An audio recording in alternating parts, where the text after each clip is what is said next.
Today we have an incredible guest with us, Tom Johnston, a true pioneer in the executive search industry with an amazing journey that spans decades. From his early days as a UPS driver in Comfortview, New York, to consultant in New York City, to leading the interim executive industry in the 1990s, Tom's career is nothing short of extraordinary.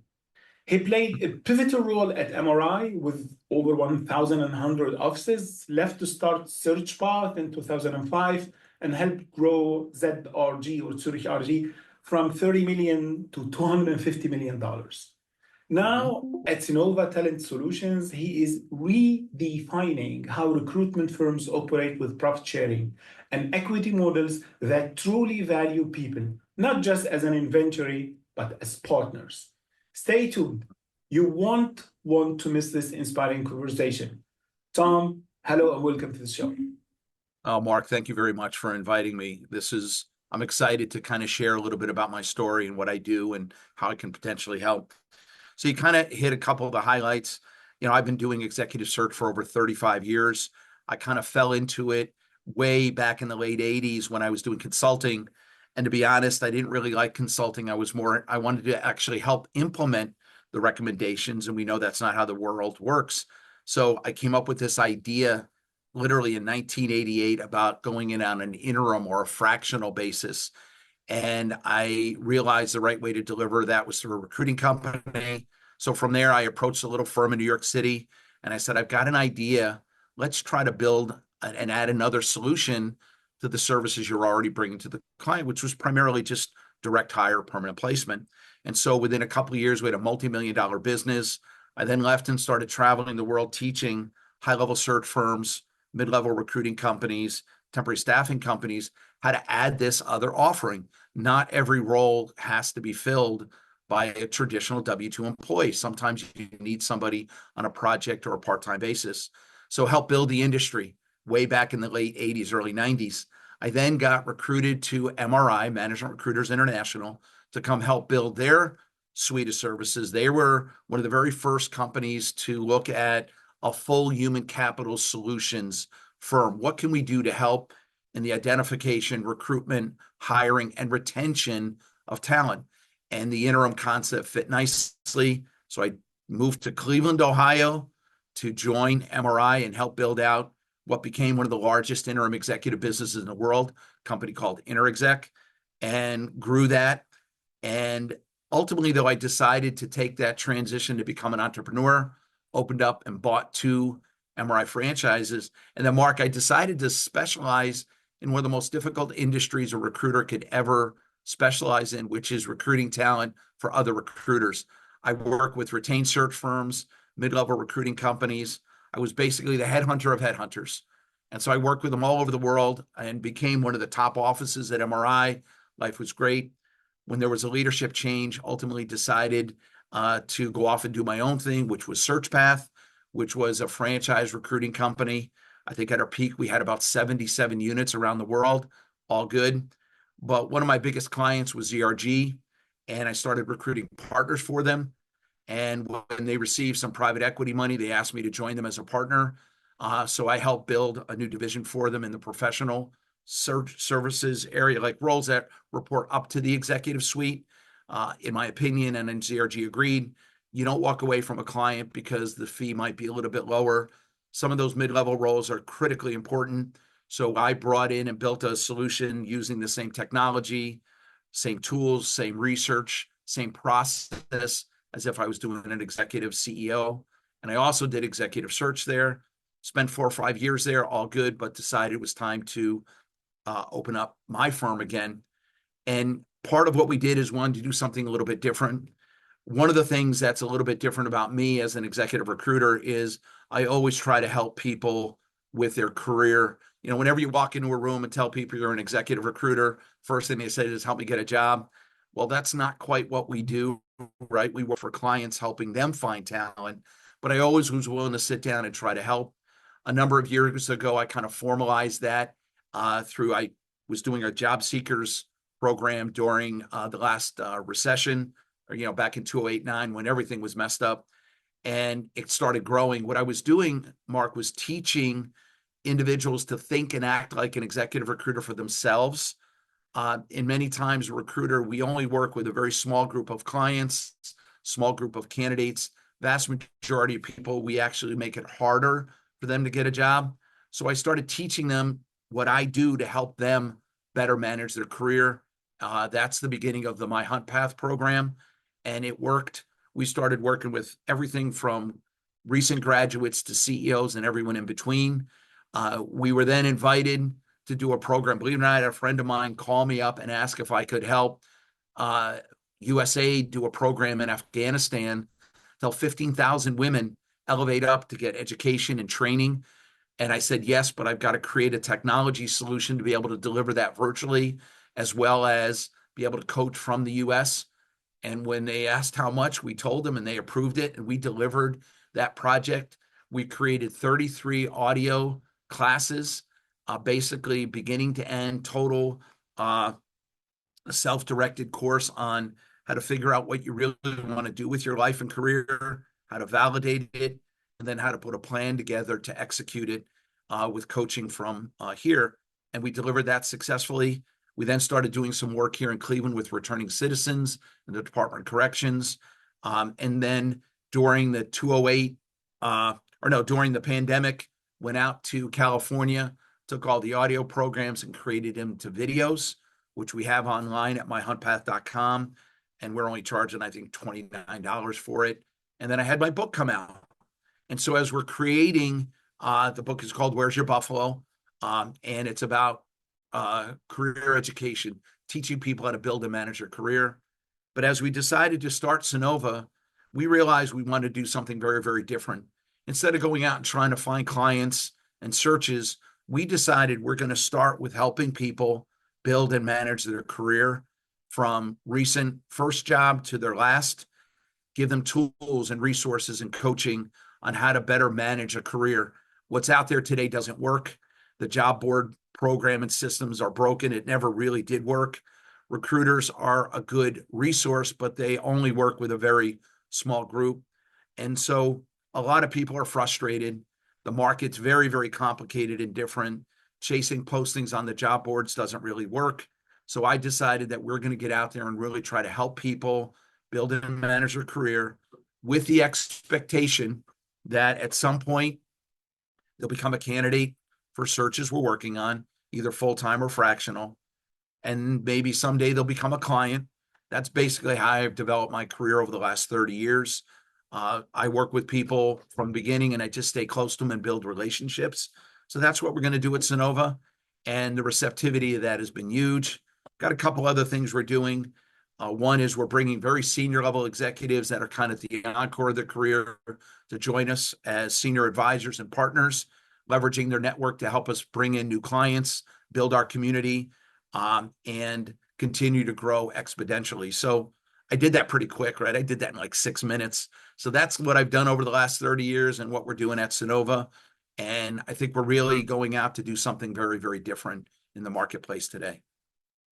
What an absolutely amazing story. Thank you very much for sharing this. I'm sure that a lot of our followers do identify with such an amazing experience. Thank you very much for sharing this, Tom. Tom, It's all good. you've pioneered executive recruiting for over 35 years, I guess. Mm-hmm. With this knowledge and experience, how do you see the future of executive search evolving with the rise of AI and automation? Reality, I think no matter what anybody, it's a very hot subject. Everybody's talking about it. We're realizing that we are going to be an AI-enabled firm. AI is a tool. Actually, one of the senior advisors on my team was part of the original Watson team way back at IBM. And what he said is, AI is only as good as the questions you ask it. AI is going to help us become more efficient, maybe help us become a little bit more productive. It's going to help us maybe move a bit quicker and enhance the experience of the candidate and the client. But at the end of the day, the human hand is always going to be in the middle of it. This is one area where relationships are critically important. You don't build relationship with a technology platform. You build it with a person that's going to guide you and help you. So I like to tell everybody, if it wasn't for spell check and Microsoft Word, I'd probably still be driving a truck at UPS. But reality, it's a tool. It's going to help us become more productive, but it'll never replace what we do, which is help companies find great talent, help individuals explore new opportunities. It's going to be part of we have to leverage it, but it's never going to replace what we do. That's absolutely amazing. Great. Tell me, Tom, at Sinova Talent Solutions, you just mentioned earlier that the market is very complicated. Mm-hmm. What do you guys do in terms of innovative strategies that you implement and adopt to stay ahead in the competitive talent acquisition space? Well, I think the one thing, as I kind of mentioned earlier, most of the other recruiting and search firms are out there. They focus on let's go get a new client, let's go get a search, let's go get a fee. Very transaction, even from the very highest level search firms on down. We're going the exact opposite. I believe that if you create a relationship with a person, you give them the guidance and help them with their career, truly helping them. At some point when a search does approach, they're going to take our calls. They're going to reach out to us. If the role's not right for them, they're going to refer us to the people we need. So we're building a community.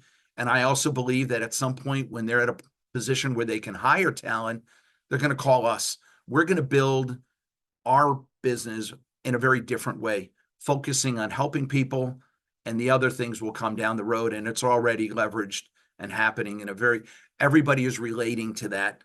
Because whether you're a candidate or a company out there using all these tools, they're very frustrated. They're not working. We think we have a different solution. Great, great. I'm sure you've heard all the buzz about Generation Z and the fact that a lot of people in the Generation Z would tell you as a recruiter, I would only work for a company whose principles align with my own personal values. And my question to you is that those are some of the highest potential candidates today. How do you help them align their personal values with their professional careers? Well, I think everyone has to build a plan. And when you look at that plan, in my mind, this whole world, Mark, is based around a very simple question. And that's why. Good candidates, when they have an idea of where they want to take their career, they need to have a plan. They need to leverage and document what's important to them. And it's going to be things like location. It's going to be things like culture fit. They have to feel engaged. Great candidates, which are where we typically work, when they're sitting in front of one of our clients, we coach our candidates to ask the question, why? Why am I going to come join your organization? And if the client can't answer those questions effectively, our candidates are not going to take the job. They're highly engaged. They're in high demand. Top performers have always been in high demand. And then on the other side, when I'm talking to clients, it's the exact same thing. I can put great people in front of them, but if they don't have the ability to give them a reason to come join them, and they're going to want to talk about culture. They're going to want to talk about engagement. They want to have a voice. They want to feel good about what they do, the product or services that they're representing. And if you can't answer that, the client's going to say no. So we really focus on both people. It's got to be in alignment. Great companies are going to hire top talent. Top talent have options. Our goal is to get the two of them aligned. And I think everyone has to focus on that on both sides, is always being able to answer the why. Why should I come work for you? Why should I hire you? And that's really what we focus on. Talking about Generation Z and others, emotional intelligence does play a role in leadership recruitment, right? You'd agree with this. My question to you is, how do you assess emotional intelligence in potential candidates? Well, again, what we do is, we can talk to our candidates. We can basically understand. We get into behavioral-based interviewing and things like that. But a lot of that is going to come based on the role, based on the company. And it's really up to the company to align and understand where that candidate comes in. Emotional intelligence really it's an individual characteristic, but it really is dependent upon the environment that you're in. So I think the companies are the ones that have to really evaluate. Our job, we bring top talent to the table, get them engaged, get them interested. Can they do the job? But when you get to the more senior level roles, Mark, reality, can they do the job really isn't as big of a factor as are they the right leader? And every single company is going to have a different goal. For example, we do a lot of work in private equity. We're helping a lot of them find the talent they need for their portfolio companies. Reality, they could be looking for somebody to help structure the company for growth and a potential sale. The growth guy is a very different type of leader than you would have maybe going in and kind of getting a company ready. And so a lot of it is going to be situational, and the company and the candidate have to align. And so reality, it's based on what the client needs from a leadership and management style and where the candidate happens to be in their career. And then our goal is to try to align the two of them. And we use various tools and technology and data to try to align that. But at the end of the day, whether I like it or not, people still hire people they're comfortable with. They hire people that they believe can accomplish the goals, people they want to work with, and who they want to be on their team. And that always comes down to meeting them and building that relationship. Emotional intelligence on both sides, it's what's going to bring them together. Absolutely. What's especially interesting in your case, Tom, is that you've seen it all. You've been here really for a while, and you've seen how the market has been moving. You've seen all the trends in the past 30, 35 years in this business. I'd like, if you allow me, to focus on the very last decade.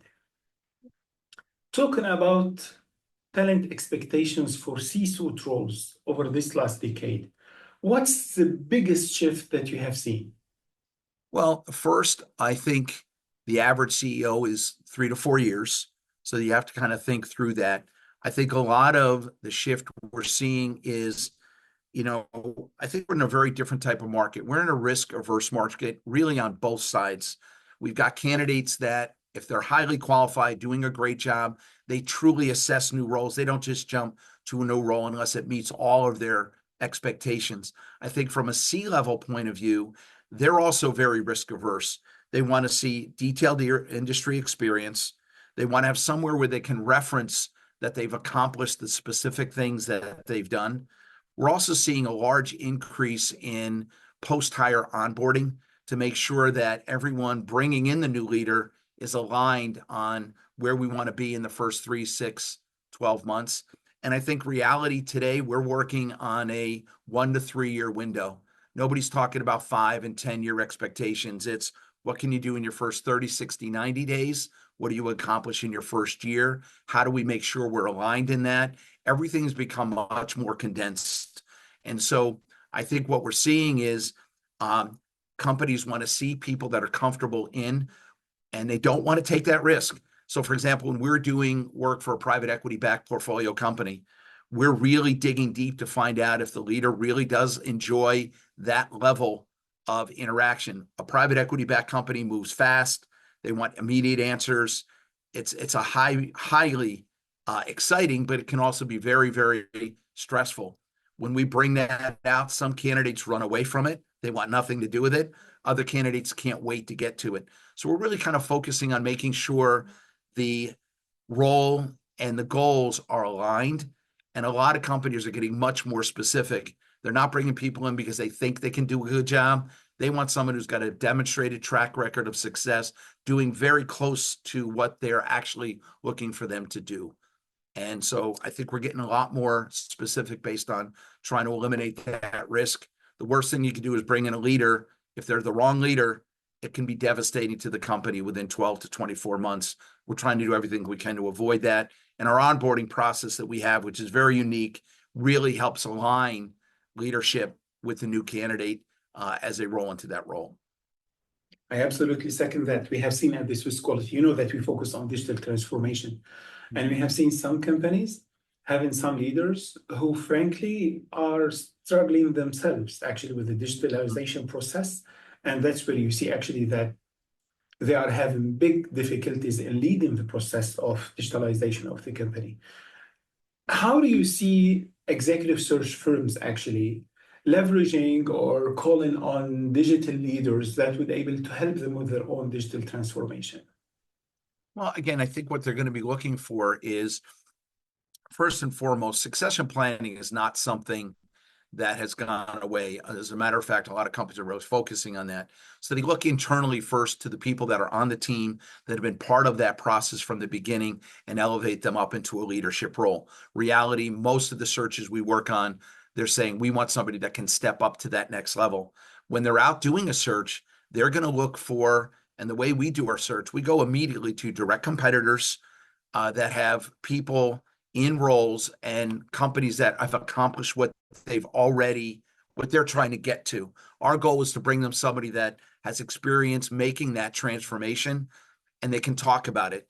Not, hey, I think I can do it. They want somebody, I've done it 3 times in the last 15 years, and I'm prepared to come help you do it today. So a lot of it is looking for that demonstrated track record of experience with digital transformation in a similar or even competitive company. And I think that's how most of the companies are trying to leverage that. That's why they come to us to do the search, because they want a very, very specific type of background with success experience tied to it. So I think that's how they're really addressing that.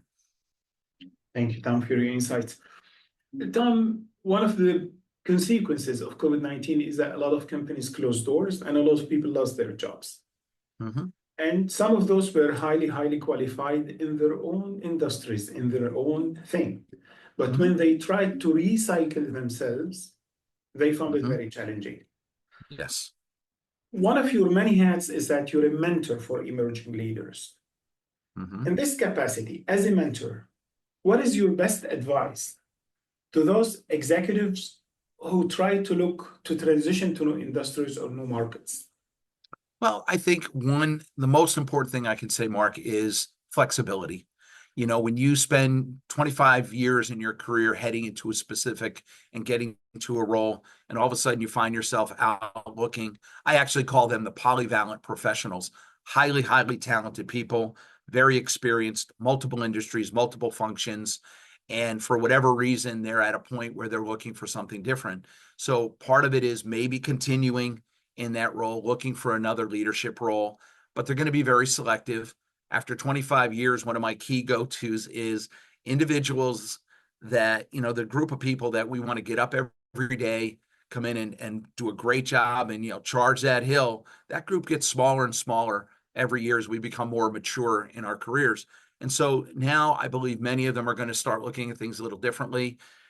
They may still be very open to a leadership role if it aligns with their culture, with their lifestyle, where they happen to be at the time, compensation, all those things. However, what we're going to find is more and more of them are going to be sitting on boards, doing advisory work, consulting. Maybe they might buy a business. As a matter of fact, we're bringing a number of those very senior level people onto our team as senior advisors and fractional partners, and we're going to grow. That's one of our key growth strategies. But I think they have to have flexibility.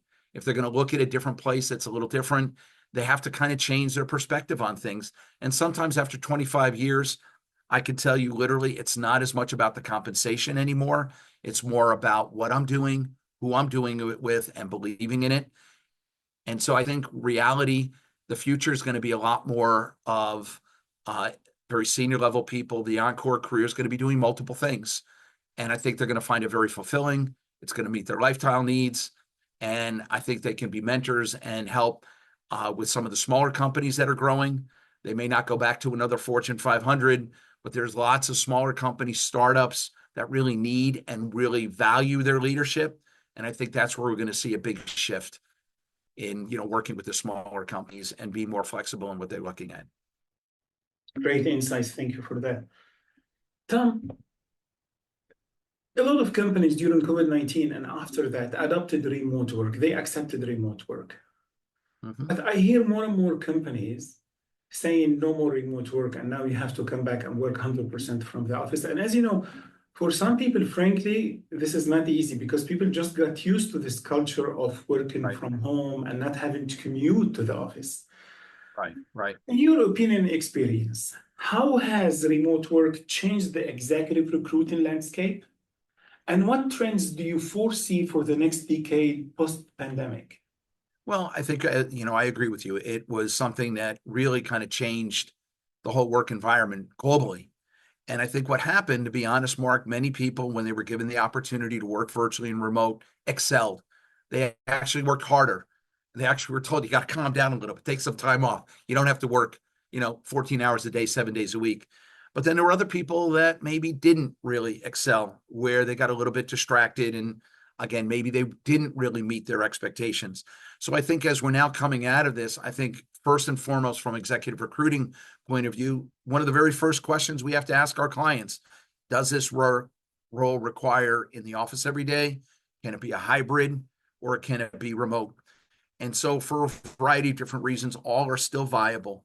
More and more companies are starting to look to have people come back to the office, because a lot of the interaction that happens, a lot of the development, a lot of the teamwork happens in person. It's not as effective.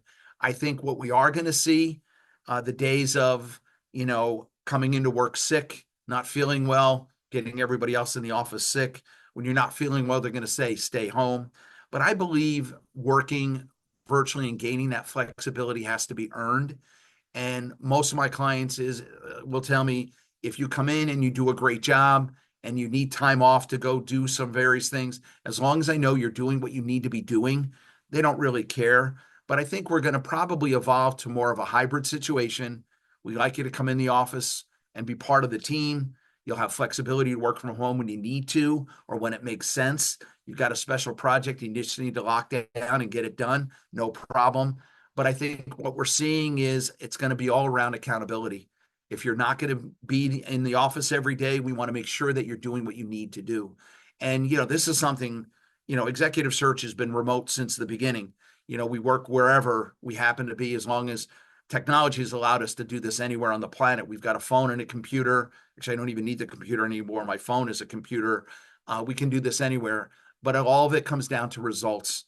And I think that's what companies are gravitating towards.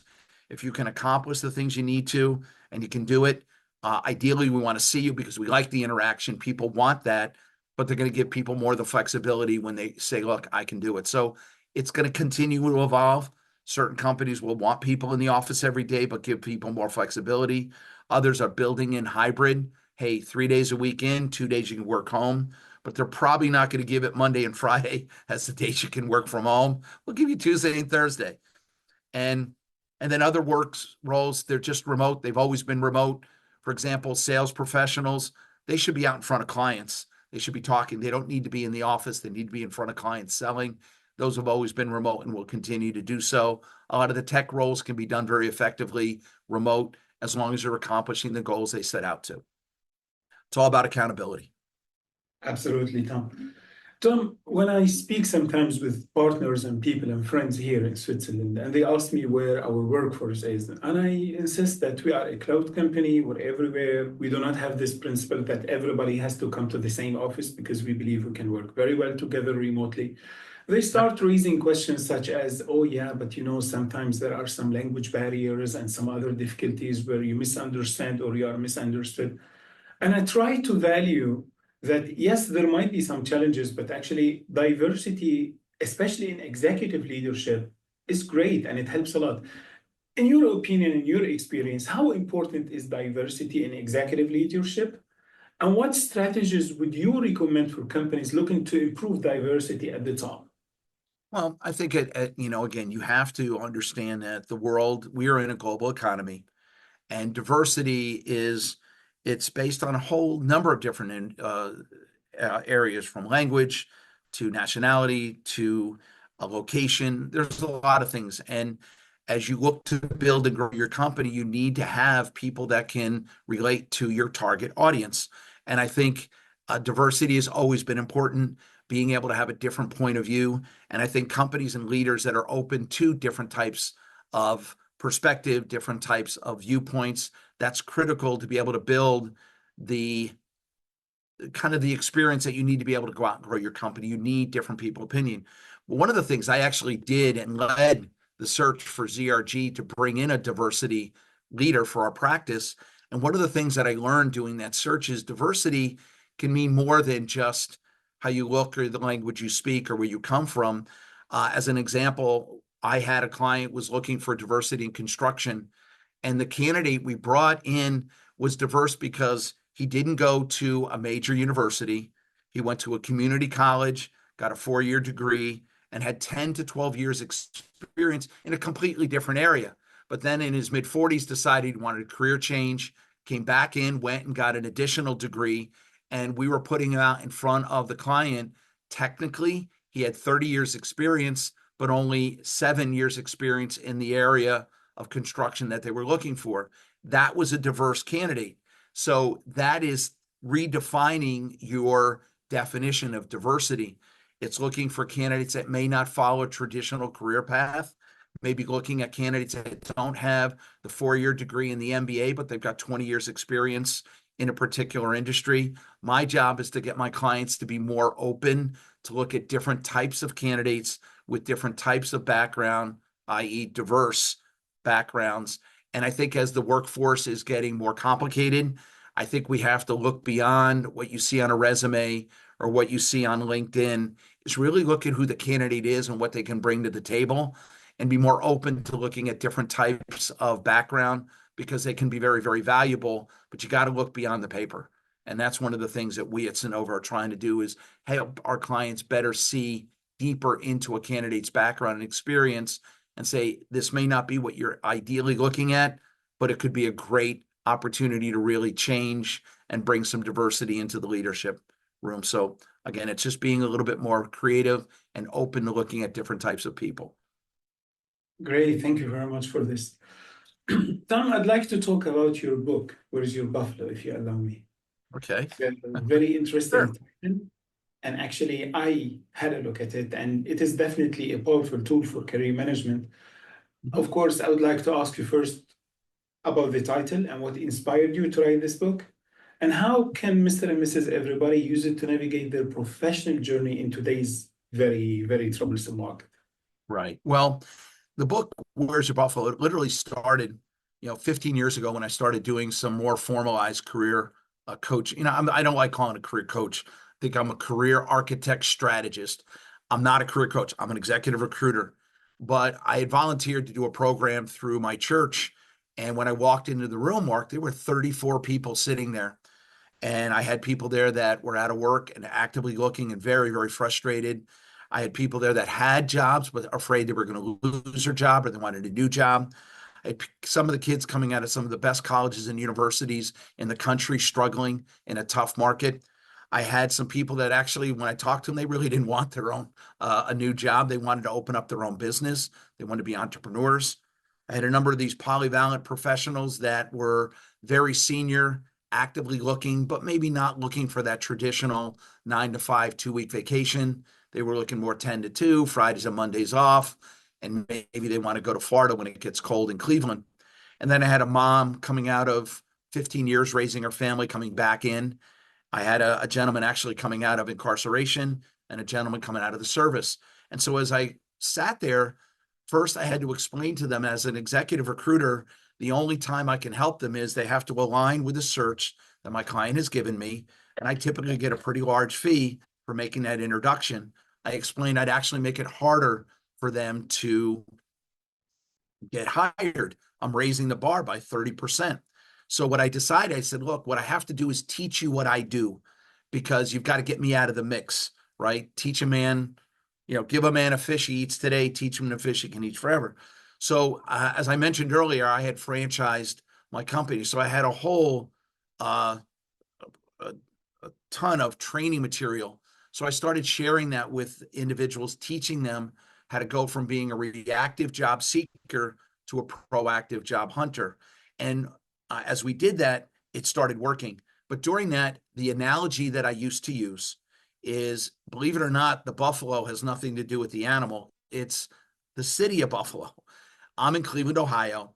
And when I was teaching people this process of how to build a career path, I used a sailing analogy. I've been sailing since I was 16. I'm not very good at it, but I love it. So I took a sailing analogy and I said, okay, pretend you're sitting on a sailboat and you're in the dead center of Lake Erie, and it's a perfect working boat.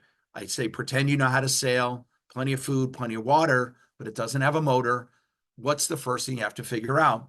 And whether I'm talking to a college kid or a CEO, eventually they get to the conclusion that they've got to chart their course, figure out where you want to go. So I said, let's pretend you go to Buffalo, New York. I went to St. Bonaventure University, which is just south of Buffalo. Half the college was from Buffalo. I used to mock them relentlessly.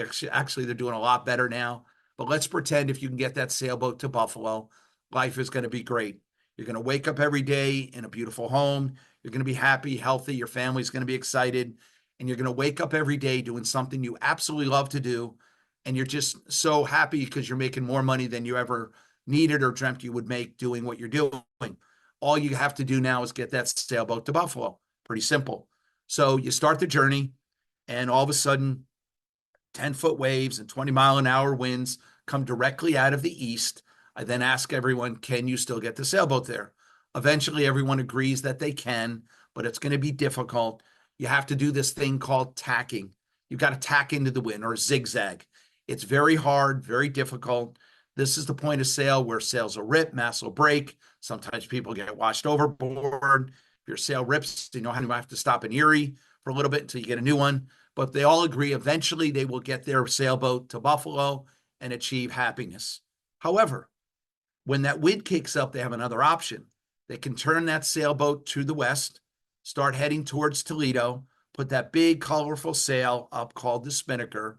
It's easy. It's fast.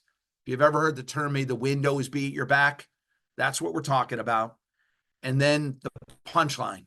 Why is that a bad thing going to Toledo? And everybody ultimately realizes you're going twice as far away. So when I teach people about figuring out their career goal, I always ask them, you've got to define your Buffalo. Everyone on the planet Earth has a different destination that they're trying to get to in their career, whether it's early on, mid-career, even as a CEO. So we use that analogy. I had somebody I was working with who once drew me the picture of the buffalo.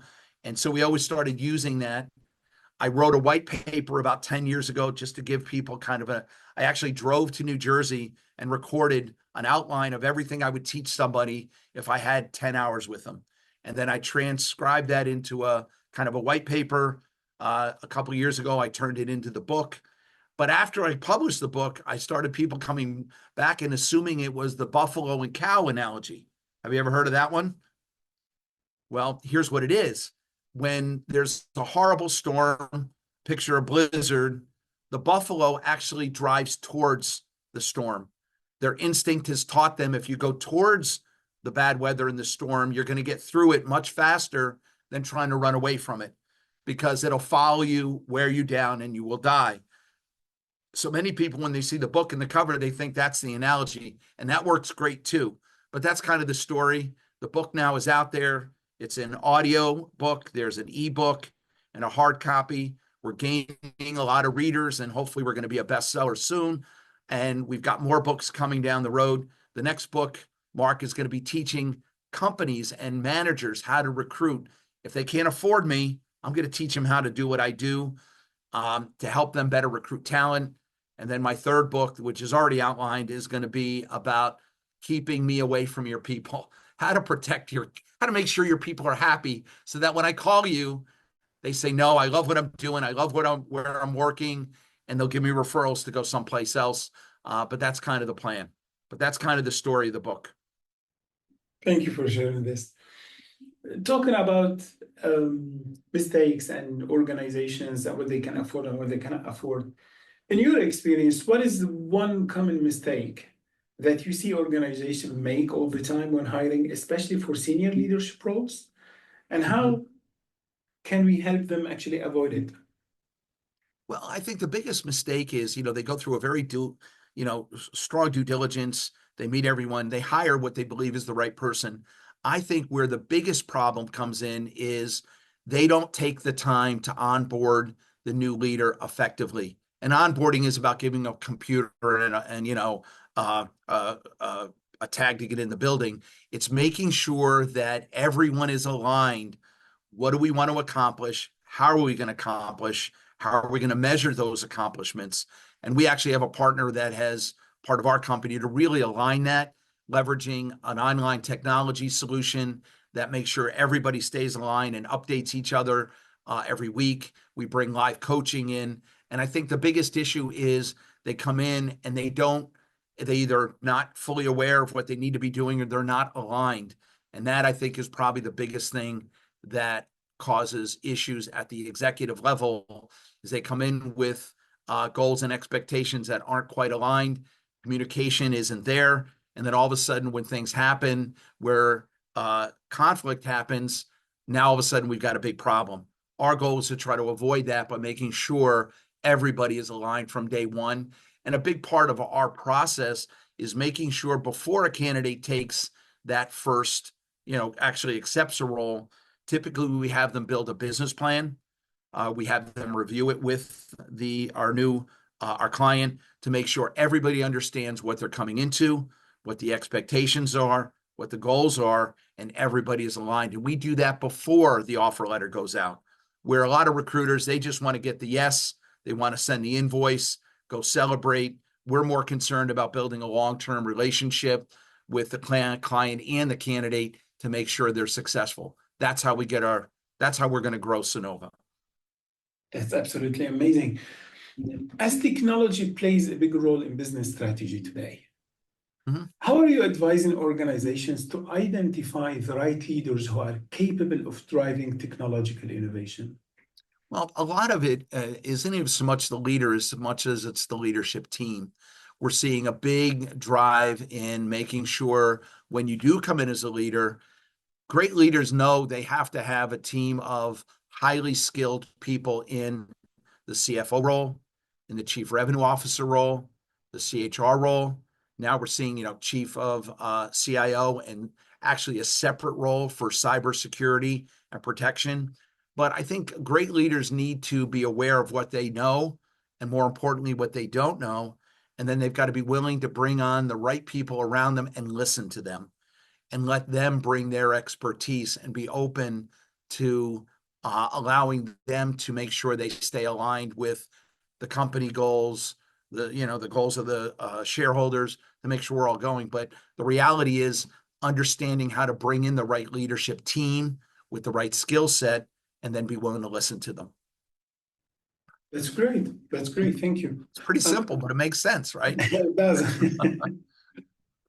Tom, at the Swiss Quality, as I mentioned earlier, we do digital transformation. We do help companies when they need digital tools. We do help them with that.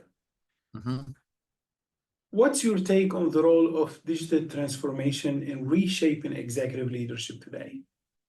Well, I think it's got to be part of the long-term strategy, right? At the end of the day, a leader, their job is one simple thing: grow the company, drive revenue, make profits. Leveraging technology, AI, digital transformation are all part of the tools that you're going to use to achieve those goals. So you've got to bring in people that can help you identify the ones that can help you. You've got to be very diligent about not going down a rabbit hole, chasing something that ultimately winds up not creating any value, but ultimately is looking at these various opportunities. Do they help us better support our clients and our customers? Can it help us be more productive? Can it help us get our messaging out there more efficiently? But at the end of the day, it always comes down to relationships, making sure your customer and your clients are taken care of. And then more importantly, remembering to not discount the team. If you don't take care of your internal teammates, they're going to leave. When I call them, they raise their hand and say, I don't feel engaged. I don't feel like I'm listened to. I don't have a voice. Tell me about this new opportunity you're recruiting on. Absolutely, Tom. Absolutely, Tom. I understood actually the challenges of a headhunter, and that's when they call somebody and the person says, no, I'm happy where I am. I'm not interested. I just got promoted. But in your experience as headhunter, what are the challenges of the headhunter's headhunter? Well, I think the thing comes down to being able to focus on the process, right? The challenge is, many recruiters focus on the transaction, even at the very highest executive level. But I think what I try to focus on is the process. Number one, getting the client to be very, very clear on what type of leader they're looking for, where they're coming from, and how we're going to qualify them to make sure they're aligned. Then we go out and do what we call source environment research. We identify the companies and we work very closely with our clients to make sure we're targeting the companies where we believe the talent they need is sitting. And then we reach out to those individuals that either can do the role we're looking at or point us to someone that can do that role. And we do it whether we're recruiting a sales leader or an individual contributor all the way up to a CEO. We always do what we call indirect recruiting, We reach out to people. We share the story of the search we're working on. Who do you know? Who do you know? Who do you know? But more importantly, I think what we do differently, many times you get a no, or I'm not right now, but we bring them into our community. We engage with them. We communicate with them, and we build relationships with them because the role they are looking for is going to come down, maybe sometime in the future. So we really focus on not taking no as a rejection. It's not right now. And then who do you know and how can we help you? And building those relationships. That's how we're changing the way we're approaching the recruiting market. And I can tell you, I've had relationships with candidates.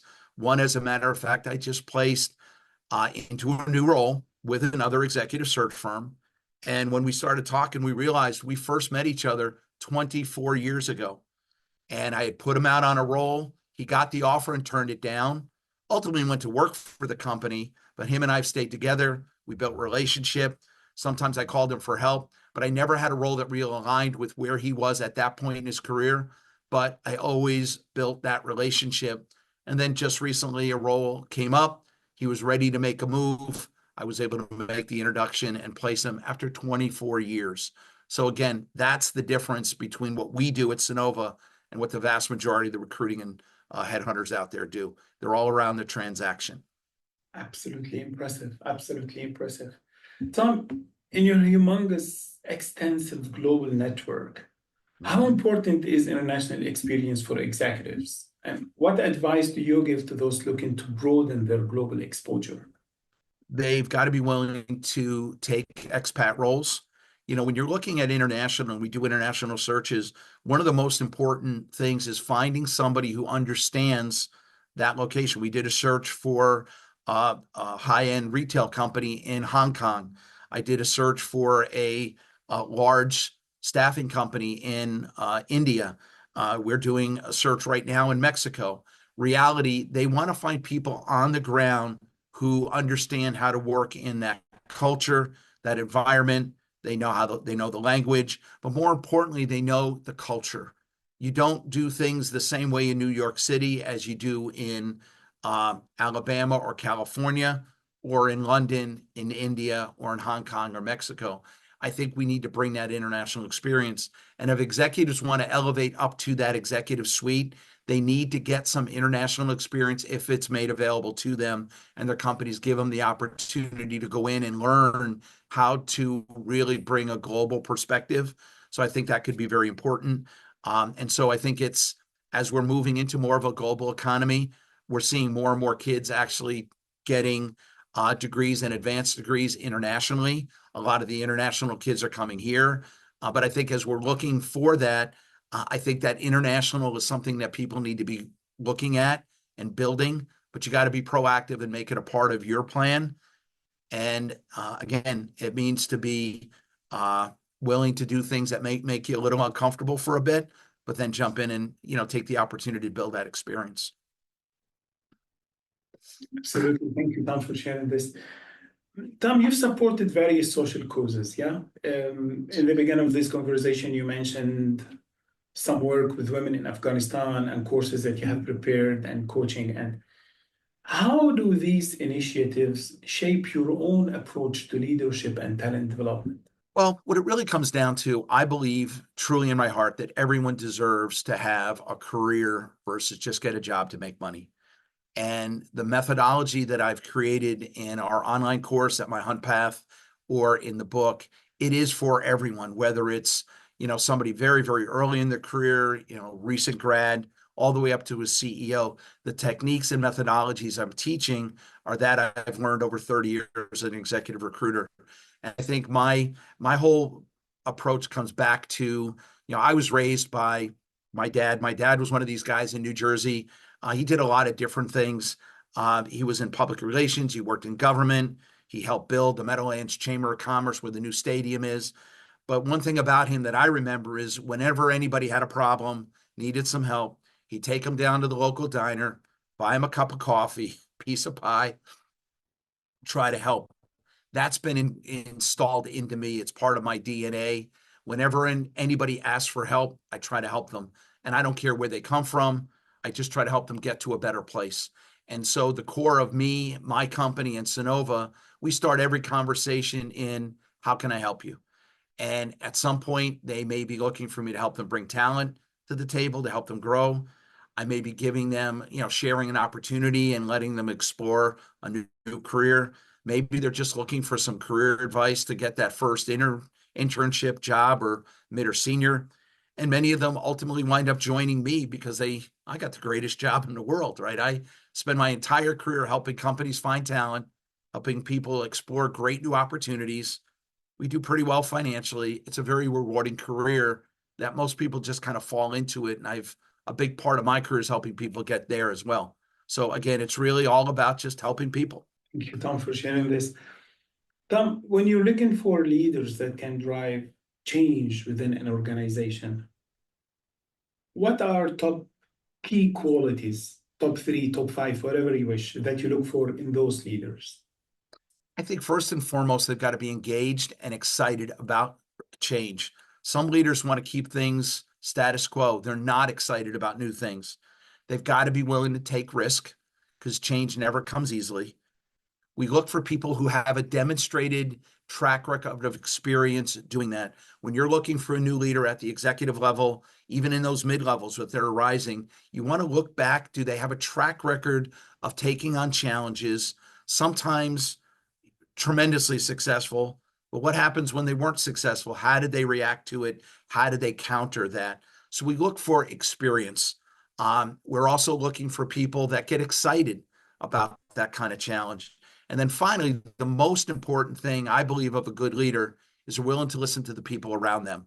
And they're willing to bring and hire people that have deep knowledge in the areas that maybe they don't have as deep a knowledge in finance and accounting and sales and marketing and cybersecurity, but bringing people around. So when we bring in a leader, we talk to their peers, we talk to the people that reported to them or that they reported to, and we ask them, what kind of a leader do they have?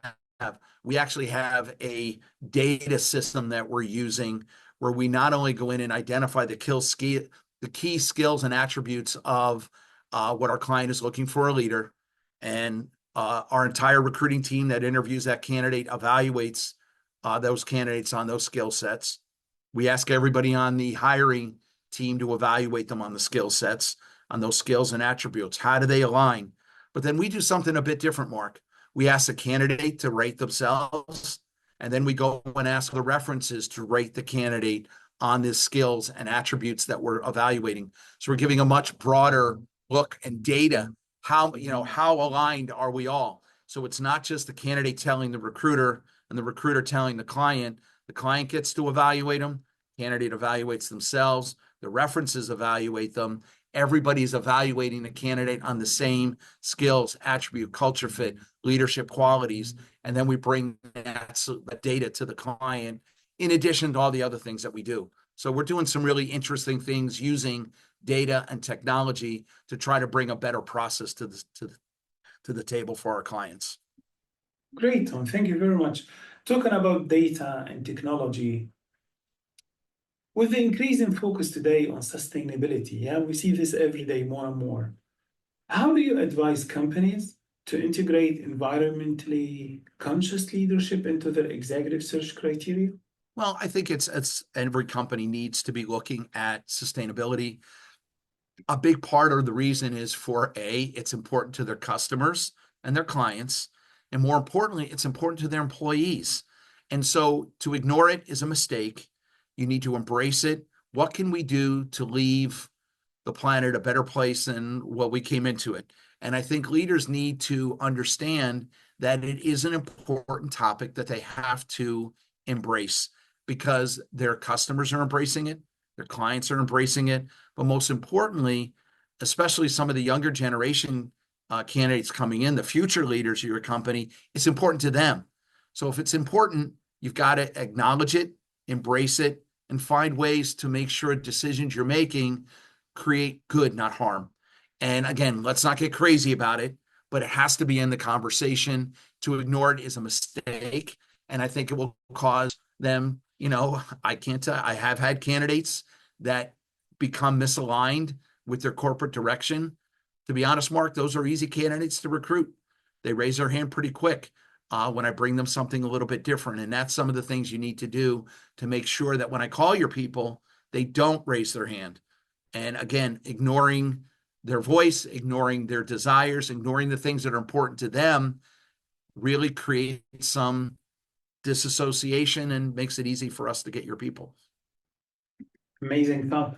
Tom, as somebody who has built many successful ventures, what is your advice for entrepreneurs looking to build resilient companies that can attract top talent? Well, I think, to become an entrepreneur, and keep in mind, for a big part of my career, we were in the franchising business. So my business was taking people who want to become entrepreneurs. They decide that executive search is a great career path. And between you and I, franchising is a phenomenal business platform because it's being able to be an entrepreneur, but never really being by yourself. You've got people to help you. You've got a model there. But I think first and foremost is if you're going to start your own business, make sure you're really ready to take the risk that comes with that. When you're going without a net, that's a little bit different than when you're getting a paycheck every week. You've got to be prepared. You've got to be willing and tenacious to be able to work through the challenges that are absolutely going to come. You've got to be willing to listen to people that can give you great advice. Find the mentors and the people that have been there before you and be willing to listen to them when they're giving you advice. And you got to be tenacious and follow your goals, your process, and never give up. And though you may fail, don't give up, keep trying. I guess that's the one thing that I've learned is no matter where you go, nobody expected a global pandemic 5 years ago was going to shut down the world, but you work your way through it. I'll give you just a quick story. I have a gentleman here right in my town. And, I'm in a neighborhood that's got a number of restaurants. And when the pandemic came, one of the top restaurants in Cleveland, the owner literally gave up within 2 weeks, closed his restaurant and said, we're not going to be able to make it. The guy on the other side of the street, however, I drove by and he was standing out in the street with a grill and an umbrella, making hamburgers and selling to people for $5 in their car with a mask on. When I asked him what was going on, he goes, I've got a freezer full of meat. If I don't sell it, it's going to go bad and I'll lose money. And he adapted. He did a massive takeout conversion.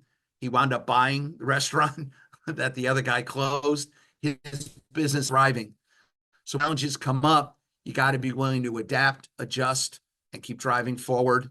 And, if you keep driving and pushing, you'll get there. You just got to work through the challenges.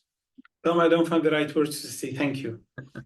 You're welcome. An amazing discussion. Thank you very much. I really enjoyed every single bit of it, and I'm absolutely sure that our followers will do too. Thank you very, very much. Thank you from the heart, and I look forward to Thank you very much for inviting. And again, anybody out there listening, if they need any help, always open to help. Reach out to me. I'm on LinkedIn. Connect with me. All my information's there. Whatever I can do to help, whether you're a candidate looking for a new opportunity, a senior candidate looking for an encore career, love to talk to you. Or if you need to grow talent for your company, reach out. Love to help. Thank you very much, Tom. Thanks, Mark. Thank you. Have a great day. Thank you, Tom. Bye.